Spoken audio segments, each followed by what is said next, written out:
All right. Welcome everyone. You're welcome to the second episode. We'll be talking about integrating digital citizenship in the classroom and tackling challenges. And I hope you've already had a chance to check out the episode one. If not, please be sure to catch up for a strong foundation in digital citizenship education. And as always, please don't forget to like, subscribe, and leave a comment below. I love to hear your thoughts. I love to hear from you. I love to also learn from you. So let's go straight into what we have today. So in today's lesson, let me go to the screen. We'll be talking about practical ways to integrate digital citizenship into your classroom. So it's enough for us to talk about the meaning of digital citizenship education and the importance, the relevance, the elements. Now we need to be practical about it. How do we integrate it into your classroom? Is it that we're going to have a subject like digital citizenship education as a subject? Or how do we teach the children? I know that a lot of educators have these questions, right? So we'll explore strategies to help students understand responsible technology use while seamlessly incorporating these lessons into your everyday teaching. Plus, we'll be tackling common challenges like cyberbullying and misinformation, offering solutions to help your student to sail the complexities of the digital world with confidence. Trust me, some adults also need this information. So let's get started already. Okay. So the first thing we'll talk about now is strategies for implementation, right? The first thing here is incorporate discussions on data ethics.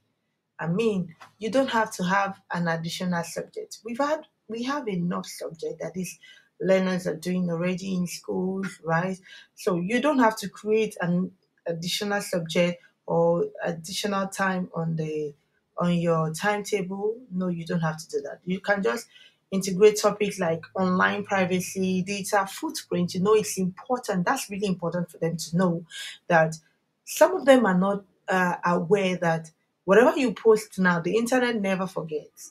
It will always be there. It comes haunting you. Sometimes you feel like, why? If I can take back the answer of time, I won't do these things. I will not do it. I will not put it out there. So they need to really understand, right? And you know the children that we have these days, you can't just tell them you can't do this. They'll ask you why. So you make them understand that your digital footprint at the end of the day makes up your data identity, and that's the perception people have about you. People in the digital space, especially people that would not have, people that may not even meet you in the lifetime. Okay, but they only meet you in the digital space, and you have created a perception, you have created an identity because of your footprint. The site you visit, if they visit site that they're not supposed to visit, all of these things will come together to create an identity for them. So they need to watch it, what they post online, including adults like ourselves. I mean, I saw a guy that posted, I saw a tweet sometimes last year of a guy that posted something wrong about what bank is it, Zenny Bank, and he went there to apply for uh, a job, and the HR had to bring his tweet. You know, you can just imagine that. And then we have quite a lot of things going on, going on. Somebody talking about a particular tomato paste company. You know, these things are there. I mean, I don't want to go into that, right? But there are so many people, especially these young girls, boys, some of them sending their nudes because they have been brainwashed. You know, you need to let them understand when you do these things, it's always there and it will come back. So you don't even know how far you're going to go in life, and you don't want anything to be an obstacle, anything that you can control right about now. Okay, so it's important for us to integrate topics like that and respectful online communication into your lessons. You can use current events to spark discussions on ethical behavior online. Okay, so as an educator, you also need to stay abreast of this information because they are also aware. So you bring what they know to drive this conversation in the classroom. So you can also use real life scenarios to discuss data dilemmas, right? You can create a case studies or use situations to prompt discussions on data dilemmas such as dealing with cyberbullying or misinformation. Is really important because some of them bullies are everywhere. They need to know that they have to be upstanders, not just bystanders, even in the digital space. I mean, when these things are happening to them, they can report to an adult, they can talk to their teachers, they can talk to their parents, they can talk to a trusted adult about it that can rise up to support them, okay? Because there are laws that also back all of these things up. If anybody is bullying them in the digital space, there are things that can be done. So you need to bring up conversation so that they are aware of this conversation, so that they also do not become a bully and become a victim of all of these things. And you can also do a role playing activities that can help students explore different perspectives and practice appropriate responses. Okay.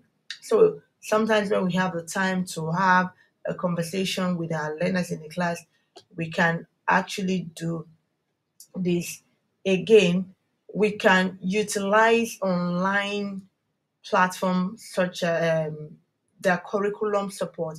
You can use the resources like Common Sense Education, Digital Citizenship Curriculum. It's there. Just type commonsenseeducation.org.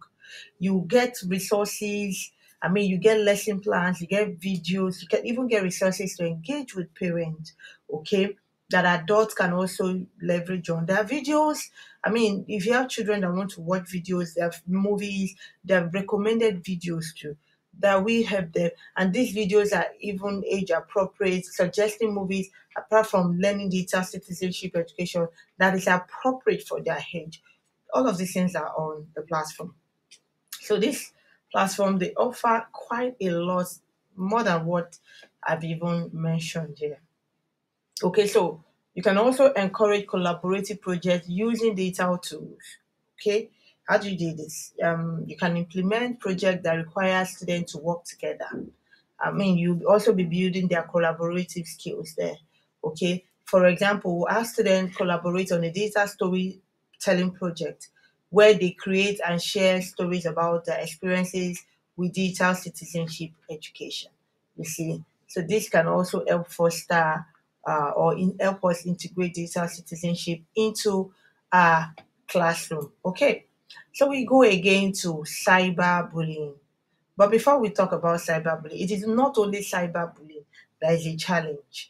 There are so many challenges that we have, common ones will be mentioned today. I'll be mentioning three of these common ones.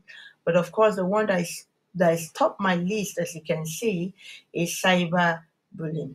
And cyberbullying is a growing problem that affects many students. It's even affecting adults.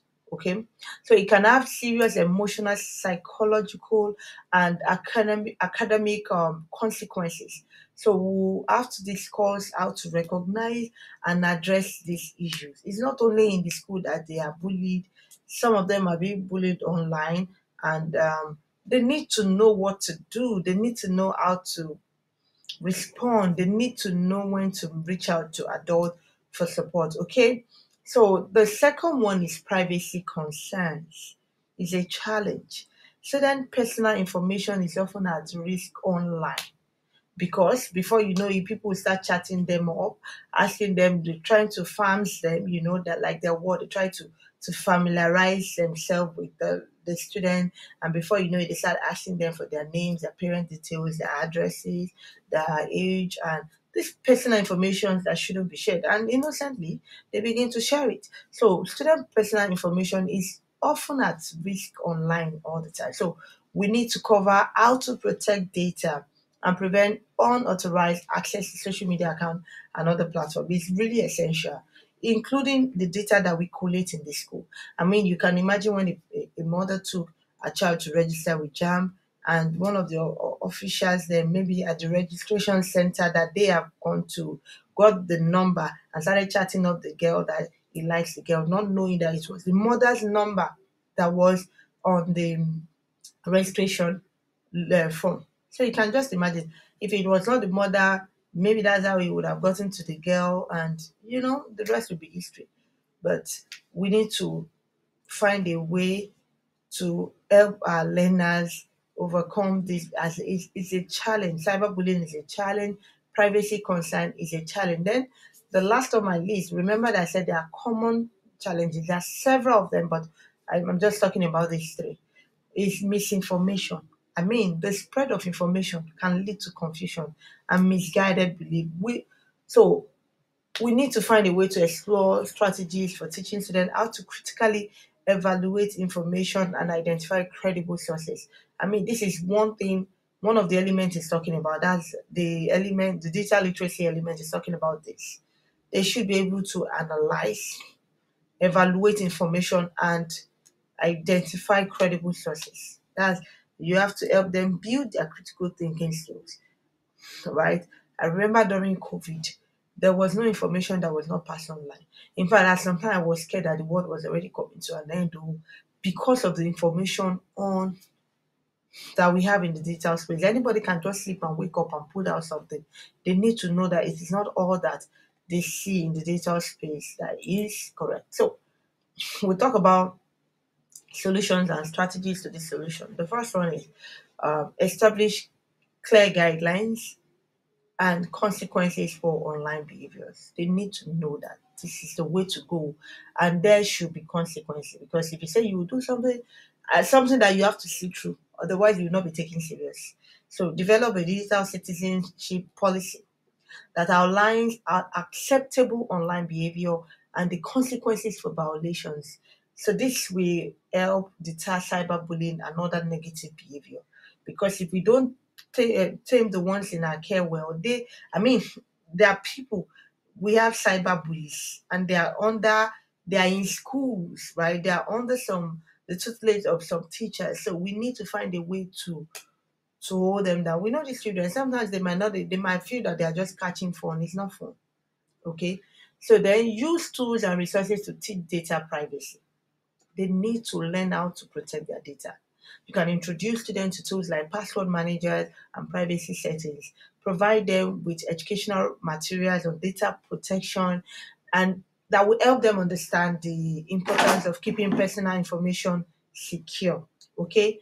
Then lastly, incorporate media literacy lesson. It's very, very important for them to critically evaluate information sources and identify credible news. Very important. Use real world example of misinformation to practice identifying fake news. It's really important that we do this. Okay, so I'm going to stop here in this episode, and I hope that you've subscribed to this my channel, and I would also be looking out for your comments. Stay with me as we move on to the next episode where we'll be talking about empowering students as digital citizens and what you can do to empower them. See you in my next video. Bye.